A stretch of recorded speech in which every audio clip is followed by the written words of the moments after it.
बिस्मिल्लाहिर्रहमानिर्रहीम। नाज़रीन अस्सलाम वालेकुम। मैं हूं आपका मेज़बान साबिर शाकिर वफाकी दारुल हुकूमत इस्लामाबाद से। कुछ ताज़ा तरीन ख़बरें हैं, बल्कि इंतहाई ताज़ा तरीन ख़बरें हैं। वज़ीर-ए-आज़म इमरान ख़ान से आज इंटरेक्शन का मौका मिला। अपने दफ़्तर में मामूल के मुताबिक काम कर रहा था कि एक टेलीफ़ोन आ गया कि वज़ीर-ए-आज़म ऑफ़िस, वज़ीर-ए-आज़म हाउस अगर आ सकते हैं तो आ जाएँ। तो खैर कुछ देर के बाद मिनिस्ट्री ऑफ इंफॉर्मेशन से भी आ गया। मैं पहुँच गया और वहाँ पे पहुँचा तो वज़ीर-ए-आज़म इमरान ख़ान, उनके साथ अटॉर्नी जनरल खालिद जावेद ख़ान थे, वफाकी वज़ीर इत्तलात फवाद चौधरी साहब और डॉक्टर शहबाज़ गिल, फ़र्रुख हबीब साहब वज़ीर ममलिकत और फैसल जावेद सेनेटर ये मौजूद थे। फैसल चौधरी एडवोकेट मौजूद थे, सीनियर एडवोकेट। ये पूरी टीम वहाँ पे मौजूद थी और उनके साथ कुछ रिपोर्टर्स, कोर्ट रिपोर्टर्स मौजूद थे। उसमें सुप्रीम कोर्ट जो कवर करते हैं तमाम नॉन फेसेस वहाँ पे मौजूद थे। तो अटॉर्नी जनरल बात कर रहे थे और वो सदारती रेफरेंस जो सुप्रीम कोर्ट में फ़ाइल किया है उसके बारे में बात हो रही थी। और अटॉर्नी जनरल कह रहे थे कि हम बहुत ही लीगल और आइनी जो जंग है वो लड़ने के लिए गए हैं सुप्रीम कोर्ट में, और सुप्रीम कोर्ट से अब फैसले का इंतज़ार है और जो भी सदारती रेफरेंस में सुप्रीम कोर्ट ओपिनियन देगी उस पर अमल किया जाएगा। उसके बाद सवाल जवाब की नशिस्त शुरू हुई। तो तमाम सवाल ही इम्पॉर्टेंट थे, तमाम सवालात ही अहम थे और उनके जवाबात भी वज़ीर-ए-आज़म इमरान ख़ान ने बड़े खुला के दिए और कहना चाहिए कि क्रीज से बाहर निकल कर खेले। तरतीब से मैं आपको बता देता हूँ, पूरी वीडियो सुन लीजिएगा, इंतहाई अहम है क्योंकि बनफ़्स नफ़ीस जो मैंने देखा, वज़ीर-ए-आज़म इमरान ख़ान लबो लहजा कैसा था, कॉन्फिडेंट थे वो, क्या तहरीक अदम-ए-एतमाद बिल्कुल उनके ख़्याल में ये नाकाम हो चुकी है, वो जीत जाएंगे, जीतेंगे तो वो क्या करेंगे, हारेंगे तो वो क्या करेंगे, ये सारी बातें हैं। तो नंबर 1 मुलाकात, पहली बात ये की गई कि चौधरी निसार अली ख़ान, बात की गई, सवाल पूछा गया कि चौधरी निसार अली ख़ान साहब से आपका कोई रब्ता है, आपकी कोई मुलाकात हुई है? तो वज़ीर-ए-आज़म ने कहा कि मेरे उनसे 50 साल से ताल्लुक़ात हैं। फिर पूछा गया कि नहीं आप ये बताएं कि मुलाकात हुई? वो कहते मुलाकात होती रहती है। फिर पूछा गया कोई ताज़ा तरीन मुलाकात हुई? तो कहते हाँ बिल्कुल हुई, कुछ दिन पहले हुई। तो उसके बाद कि जी क्या फिर उस मुलाकात का नतीजा क्या निकला? उन्होंने कहा मुलाकात हो गई है, गपशप हो गई है और अब चौधरी निसार अली ख़ान पर डिपेंड करता है कि वो क्या फ़ैसला करते हैं। इससे आप अंदाज़ा कर लें कि जो हमने आपको ख़बर दी थी वो बिल्कुल दुरुस्त थी और चौधरी निसार अली ख़ान पंजाब में अब सेट कर सकते हैं और पाकिस्तान तहरीक इंसाफ ज्वाइन करेंगे या पाकिस्तान मुस्लिम लीग नवाज़। अगेन ये फ़ैसला चौधरी निसार अली ख़ान का है क्योंकि दोनों तरफ उनके लिए विलिंगनेस भी है और दोनों तरफ उनकी अपोजिशन भी है, मज़ाहमत भी दोनों तरफ है, मफाहमत भी दोनों तरफ है। चौधरी निसार अली ख़ान क्या फ़ैसला करते हैं ये है असल सवाल। और वज़ारत आला पंजाब, अगर चौधरी निसार अली ख़ान PTI ज्वाइन करते हैं तो फिर वज़ीर आला पंजाब चौधरी निसार अली ख़ान होंगे। ये बात तयशुदा है, ये मैं ख़बर की बुनियाद पे कह रहा हूँ क्योंकि उन्होंने तस्दीक कर दी, वज़ीर-ए-आज़म इमरान ख़ान ने मुलाकात की भी तस्दीक कर दी और चौधरी निसार अली ख़ान के फ़ैसले का इंतज़ार। उसके बाद वज़ीर-ए-आज़म इमरान ख़ान ने कहा कि मैं एक पेशन गोई करता हूँ। जब उनसे पूछा गया कि जनाब ये जो कुछ हो रहा है तहरीक अदम-ए-एतमाद के बारे में, आप यकीन है आपको कि आप जीत जाएंगे? उन्होंने कहा ये मेरी पेशन गोई है और ये पेशन गोई मैंने 92 का वर्ल्ड कप खेलने के लिए गया था, उस वक्त भी मैंने जाने से पहले बता के गया था कि हम ये वर्ल्ड कप जीत के आएंगे और अब भी मैं पेशन गोई कर रहा हूँ कि अदम-ए-एतमाद की तहरीक में हम जीत जाएंगे और मेरा वर्कर मुतहर्रिक हो चुका है, मेरी पार्टी मुतहर्रिक हो चुकी है और जो महंगाई का रौला डाला हुआ था अपोजिशन ने, वो सब के सब इश्यूज़ पीछे चले गए और ये जो हॉर्स ट्रेडिंग हो रही है, ख़रीदो फ़रोख्त हो रही है, इस ख़रीदो फ़रोख्त के नतीजे में इतनी अवेयरनेस और इतना अवामी शऊर मैं बेदार करने में कामयाब हो गया हूँ कि अब जो अराकीन हैं, मुनहरिफ अराकीन, वो 1000 बार सोचेंगे कि उन्होंने लोटाक्रेसी पे अमल करना है या जमहूरियत पे अमल करना है। उन्होंने कहा कि मगरब में कहीं ऐसा नहीं है कि इसमें कोई पूरी मगरब में ये जमहूरियत का ये तसव्वुर नहीं है जो यहाँ पे किया जाता है। और ख़ास तौर पे एक बात उन्होंने कही कि अब मुल्क को तबाह करने की ज़रूरत ही नहीं है। जैसे इराक़, उन्होंने कहा सद्दाम को फ़ारिग करना था तो पहले हमला किया गया, फिर उसमें कीमियाई हथियार और पूरा स्क्रिप्ट तैयार किया गया और उसके बाद फिर मुल्क को तबाह किया गया और सद्दाम रजीम तब्दील की गई। तो कहते हैं अब तो बहुत ही आसान तरीका है, किसी भी मुल्क में रजीम चेंज करना है, उसमें पाकिस्तान भी आप उसमें शामिल कर लें कि अगर रजीम चेंज करनी है, गवर्नमेंट चेंज करनी है, तो आपके पास 10-12 अरब रुपए आप ले आएँ और कोई भी आपको स्पॉन्सर कर दे, वो बाहर से कर दे या अंदर से कर दे, तो आप जाएँ और जाके वोट ख़रीदें और 10-15 अरब रुपए में वोट ख़रीदें, 15-20, और गवर्नमेंट तब्दील कर दें। तो कहते हैं कि अब भी यही हो रहा है, ये बैरूनी एजेंडा है, फ़ॉरेन एजेंडा है और फ़ॉरेन फंडिंग है, तो लिहाजा हमें तैयार रहना चाहिए। फिर उन्होंने कहा कि मेरे पास एक फ़ेडरल गवर्नमेंट है और 3 सूबों में मेरी हुकूमत है, कश्मीर में हुकूमत है, गिलगित बल्तिस्तान में हुकूमत है। तो मेरे लिए तो उन्होंने कहा कि बहुत आसान है कि 10-15 अरब रुपए मैं ख़र्च करूँ और इस तहरीक अदम एतमाद को पैसे के ज़ोर पे नाकाम बना दूँ, लेकिन फिर मुझ में और उनमें फ़र्क क्या होगा, और दूसरा मैं ऐसी जमहूरियत पे और ऐसी हुकूमत पे लानत भेजता हूँ। ये बात की गई। उसके बाद सवाल किया गया कि कामरान खान साहब ने एक ट्वीट किया, चलो उस पर बाद में आता हूँ। फिर उन्होंने एक और बात की कि सवाल पूछा गया कि ये सारी के पीछे क्या आपके कोई नज़र आ रहा है कि इदारे हैं और फ़ौज से मदद लेनी चाहिए आपको। तो उन्होंने कहा कि ये जितनी भी ख़बरें चल रही हैं आजकल और फ़ौज से मुताल्लिक़, इस्टेब्लिशमेंट से मुताल्लिक़, तो उन्होंने कहा है कि पाकिस्तान को मज़बूत फ़ौज की ज़रूरत है। अगर फ़ौज ना होती तो पाकिस्तान के इस वक्त 3 टुकड़े हो चुके होते, खुदा न खास्ता। बीजेपी, आरएसएस और दुश्मन आपके साथ सरहद पे बैठे हैं। तो हमें गवर्नमेंट को भी चाहिए, आवाम को भी चाहिए कि वो अपनी फ़ौज को प्रोटेक्ट करें, और फ़ौज को प्रोटेक्ट करना ही असल मसला है। फ़ौज को के पीछे कौम को खड़े होना चाहिए और हम भी फ़ौज को प्रोटेक्ट कर रहे हैं, और फ़ौज, मज़बूत फ़ौज पाकिस्तान की ज़रूरत है। इसी तरीके से उन्होंने कहा जी नून लीग की सियासत क्या है। नून लीग की सियासत यही है कि पैसा बनाया, चोरी की और निकल गए बाहर। फिर एक बात उन्होंने की, उन्होंने कहा कि मार्शल लॉ बहुत बड़ा जुर्म है। इसमें कोई शक नहीं है कि मार्शल लॉ जो है वो बहुत बड़ा जुर्म है और बहुत बड़ा, लेकिन वो कहते हैं मार्शल लॉ से भी बड़ा जुर्म NRO देना है, जो कि परवेज़ मुशर्रफ साहब ने दिया इन लोगों को, और अब मुल्क इस हाल में है। फिर उनसे पूछा गया कि इस्तीफ़े का, कि आप कोई इस्तीफ़ा वगैरह दे रहे हैं, 27 तारीख़ को आप अहम ऐलान करने वाले हैं जलसे में। तो उन्होंने कहा कि वज़ीर आज़म ने कि मैं इस्तीफ़ा क्यों दूंगा और क्यों दूं, और उन्होंने कहा कि इन चोरों के दबाव में आकर मैं इस्तीफ़ा दूं, और अभी तो वो कहते हैं लड़ाई शुरू ही नहीं हुई, तो आप कहते हैं मैं इस्तीफ़ा दे दूंगा और चोरों के प्रेशर में आके इस्तीफ़ा दे दूंगा। उन्होंने कहा सवाल ही पैदा नहीं होता, मेरी तरफ से कोई इस्तीफ़ा नहीं आएगा और इनकी सियासत, अपोजिशन की सियासत ख़त्म हो जाएगी, मेरा इस्तीफ़ा नहीं आएगा और मैं इनकी सियासत ख़त्म करके रहूँगा। फिर उन्होंने कहा कि अब ये छांगा मांगा का दौर नहीं है और ये पैसों की ख़रीदारी का वो नहीं है, सबसे बड़ा प्रेशर आवाम का होता है और आवाम का प्रेशर आ चुका है।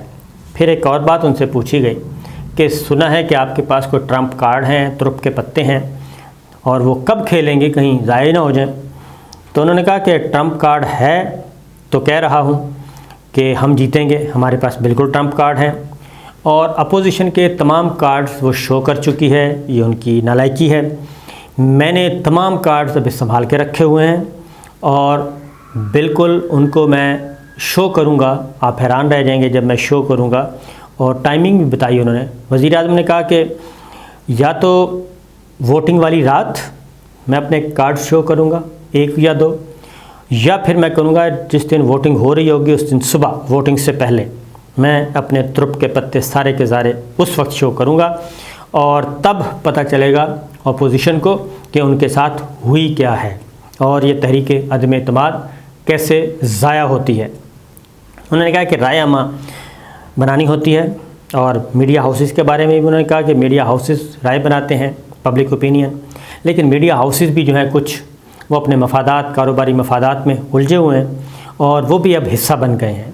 फवाद चौधरी साहब ने कहा कि सुप्रीम कोर्ट बार जो है, बार एसोसिएशन, बार रूम्स, वो भी, उनको भी हम कह रहे हैं कि आप किसी एक पार्टी का हिस्सा न बने, एक पार्टी के टूल न बने, बल्कि आप कानून और आइन की हुक्मरानी का हिस्सा बने। ये जो आप कभी नून लीग के हक़ में आ जाते हैं, कभी पीपल्स पार्टी के हक़ में पिटीशनें फ़ाइल करते हैं, ये काम ना करें। उन्होंने कहा जी कि रायामा हम हमवार कर चुके हैं, मुनहरिफ अरकान को भी पता है और इत्तेहादी जमातों को भी पता है कि राय अमा क्या है, आवाम का गुस्सा क्या है, आवाम क्या सोच रही है। फिर एक और बात भी उनसे पूछी गई कि ये न्यूट्रल आपने कह दिया जानवर होता है। तो वज़ीर आज़म इमरान खान ने कहा कि मैंने न्यूट्रल वाली बात जो है वो जनरल की थी और जनरल एक बात की थी और मेरी न्यूट्रल वाली बात को लोगों ने गलत समझा और वो ले गए कि मैं फ़ौज के बारे में बात कर रहा हूँ। तो ये बात दुरुस्त नहीं है। मैंने न्यूट्रल वाली बात की थी, जनरल एक असूल है, उसी असूल के तहत मैंने बात की थी। तो फ़ौज के बारे में ले जाना उसे गलत है। इत्तेहादियों के बारे में उन्होंने कहा कि इत्तेहादी आ जाएंगे वापस और इत्तेहादी कहीं नहीं जा रहे और उनके साथ भी बातचीत चल रही है, उसका भी उन्होंने कहा कि इंतज़ार करें और देखें। एक और बात भी उन्होंने कही, उन्होंने कहा कि अपोजिशन जो है वो इंतशार का शिकार है और अपोजिशन के जो अहदाफ़ हैं, हर अपोजिशन जमात का हदफ मुख्तलिफ है। नून लीग का कुछ और है और पाकिस्तान पीपल्स पार्टी का कुछ और है, मौलाना का कुछ और है। कोई फ़ौरन इलेक्शन चाहता है, कोई मुद्दत पूरी करना चाहता है, कोई दरमियानी मुद्दत चाहता है, कोई कबल अज़ वक्त इलेक्शन चाहता है। तो ये सारे वो कहते हैं कि अभी इंतज़ार करें कि हमारे मुनहरिफ अरकान भी वोट नहीं डालेंगे। और अगली बात उन्होंने की, मैं पेशन गोई कर रहा हूँ कि अपोजिशन के लोग भी वोट डालने नहीं आएंगे उस दिन। ये बात भी उन्होंने की है। इसका मतलब है कि 172 नंबर्स अपोजिशन के पास पूरे नहीं होंगे, खा वो कुछ भी कर लें। अब ये सारी गुफ्तगू करने के बाद उन्होंने एक और बात भी की। उन्होंने कहा जी शहबाज शरीफ साहब के बारे में सवाल किया गया कि 3 सवाल उनसे पूछे गए, तो मैं आता हूँ। उन्होंने एक और बात भी की। उन्होंने कहा जी हुकूमत छोड़ दूँगा, जान चली जाए कोई परवाह नहीं है, हुकूमत छोड़नी पड़ी छोड़ दूँगा। और ये कोई समझता है कि मैं हार के और मुझे ये इन्होंने गिरा लिया तो मैं घर बैठूँगा आराम से। घर बिल्कुल नहीं बैठूँगा आराम से, इनका जीना भी हराम करूँगा और इतना बड़ा तूफ़ान लेके आऊँगा मुल्क में कि कोई तसव्वुर भी नहीं कर सकता, इनके वहम गुमान भी नहीं है। और उसकी इब्तदा वो कहते हैं मैंने सबसे बड़ा जलसा 27 मार्च को करना है, पूरी पाकिस्तान कौम देखेगी और आलमी मीडिया भी देखेगा कि 27 मार्च को कितना बड़ा जलसा होगा और वो मेरा पहला दिन होगा मेरे ख़तरनाक होने का। उसके बाद उन्होंने कहा जी कि मैं अल्लाह ताला से, पाकिस्तान से गद्दारी नहीं कर सकता और कंप्रोमाइज़ नहीं कर सकता इन लोगों के साथ जिन्होंने मुल्क को बर्बाद किया, लूटा और इस नौबत पे आए। और अब मैं अपनी हुकूमत बचाने के लिए इन लोगों से जिन्होंने ये सारी बर्बादी की है उनसे मैं बात करूँगा, सवाल ही पैदा नहीं होता, कोई बात नहीं होगी। अब सवाल उनसे मैंने पूछा और वो ये सवाल था कि कामरान खान साहब का ट्वीट आपने देखा होगा, घूम रहा है पूरे मीडिया में, और उन्होंने कहा है कि वज़ीर आज़म इमरान खान 4 काम करें तो 4 काम फ़ौरी तौर पे करें और इस कज़िए को ख़त्म करें। पहला उन्होंने कहा जनरल फैज़ की तरफ इशारा करके कि उसके बारे में फ़ैसला करें कि लेफ्टिनेंट जनरल फैज़ हमीद कि वो आर्मी चीफ़ नहीं होगा, ये ऐलान करें। दूसरा ऐलान करें वज़ीर आज़म कि उस्मान बुज़दार साहब वज़ीर आला पंजाब नहीं रहेंगे, उनको तब्दील किया जा रहा है। तीसरा ये काम करें कि शहबाज शरीफ साहब जो हैं लीडर ऑफ अपोजिशन, उनके साथ बैठें, मिल के मुशावरत से मामलात को आगे चलाएं।